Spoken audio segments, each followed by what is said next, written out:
டாஸ்மாகில் ஊழலை அனுமதிக்க கூடாது என உயர்நீதிமன்ற மதுரை அமர்வு உத்தரவிட்டிருக்கிறது. இதனை அண்மை செய்தியாக பார்த்து வருகிறோம். டாஸ்மாக் குறித்து ஊடகங்களுக்கு பேட்டியளித்த ஊழியர்கள் மீதான நடவடிக்கை ரத்து செய்யப்படும் என்றும் நீதிபதி தெரிவித்திருக்கிறார்.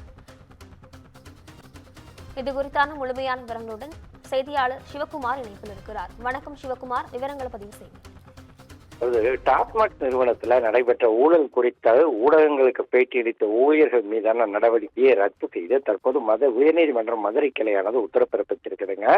இதுல நீதிபதி ஒரு வார்த்தையை சொல்லியிருக்காரு. என்னன்னு பாத்தீங்கன்னா, something wrong in the department of TASMAC அப்படின்னு சொல்லி தன்னோட அதிருப்தியை தெரிவிச்சிருக்கிறாரு. அரசு கள்ளச்சாராயம் போன்ற சட்டவிரோத மதுவால் உயிரிழப்புகளை தடுக்க மதுபான விற்பனையை அரசே ஈடுபட்டுள்ளது. இந்த துறையில் ஊழல்களை அனுமதிக்க முடியாதுன்னு நீதிபதி புகழேந்தி தெரிவிச்சிருக்கிறார்.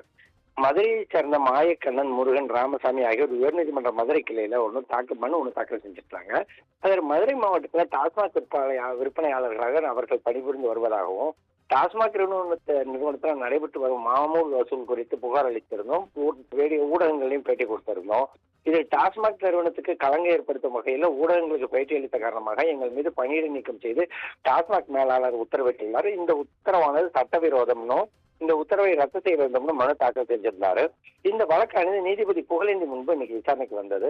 அப்போ மனுதாரர் தரப்புல ஆஜரான வழக்கறிஞர், மனுதாரர் மதுரை மாவட்டத்தை டாஸ்மாக்ல பணிபுரிகிறாங்க. மதுரை மாவட்ட டாஸ்மாக் மேலாளராக பணியில் இருந்த ராஜேஸ்வரியும், திருமங்கலம் டாஸ்மாக் மேற்பார்வையாளராக பணியில் இருந்த செல்வமும் இணைந்து ஒவ்வொரு டாஸ்மாக் கடைக்கு தினமும் 5000 ரூபாய் வசூல் செய்தார்கள். இதனால் டாஸ்மாக் ஊழியர்கள் மிகுந்த சிரமத்துக்கு உள்ளான நிலையில இது குறித்து லஞ்ச ஒழிப்புத்துறைக்கு விசாரணை நடத்த வேண்டும் என மனுதாரர்கள் புகார் அளித்தாருங்க. புகார்ல நடவடிக்கை இல்லாததால ஊடகங்களை பேட்டி அளித்தாங்கன்னு தெரிவிச்சிருந்தாங்க.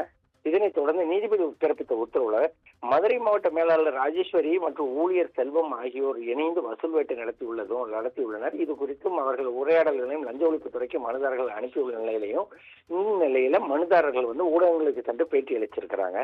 இது டாஸ்மாக் விதிகளுக்கு எதிரானது என்றாலும் அதே நேரத்தில் மேலாளர் ராஜேஸ்வரி அவர் உடனடியாக அவர் பணிபுரிந்த துறைக்கு மீண்டும் அனுப்பப்பட்டுள்ளார். இவற்றையெல்லாம் பார்க்கும்போது டாஸ்மாக் நிறுவனத்தில் ஏதோ தவறு நடக்கின்றது அப்படின்னு சொல்லி தெரிவிச்சிருக்கிறாங்க. அரசு கள்ளச்சாராயம் போன்ற சட்டவிரோத மதுவால் உயிரிழப்புகளை தடுக்க மதுபான விற்பனை அரசு ஈடுபட்டுள்ளது. இந்த துறையில ஊழல்களை அனுமதிக்க கூடாதுன்னு சொல்லி தெரிவிச்சிருக்கிறவங்க, ஊழல் குற்றச்சாட்டில் கிடைக்கக்கூடிய ஆவணங்களை பார்க்கும்போது மொத்த டாஸ்மாகிலும் ஏதோ நடக்கிறது என்பது மட்டும் தெரிகிறதுன்னு டாஸ்மாக் துறை தன் தவறுகளை உணர வேண்டும் என உத்தரவிட்ட நீதிபதி மனுதாரர்கள் மீது டாஸ்மாக் நிறுவன விதிகளை மீறியதாக நடவடிக்கை எடுக்க அனுமதி உள்ளது என்றும் மனுதாரர்கள் மீது ஏற்கனவே எடுத்த நடவடிக்கை ரத்து செய்யப்படுகிறதுன்னு உத்தரவிட்டு தற்போது வழக்கை முடிச்சு வச்சிருக்கிறாங்க. சிவகுமார், விவரங்களுக்கு நன்றி.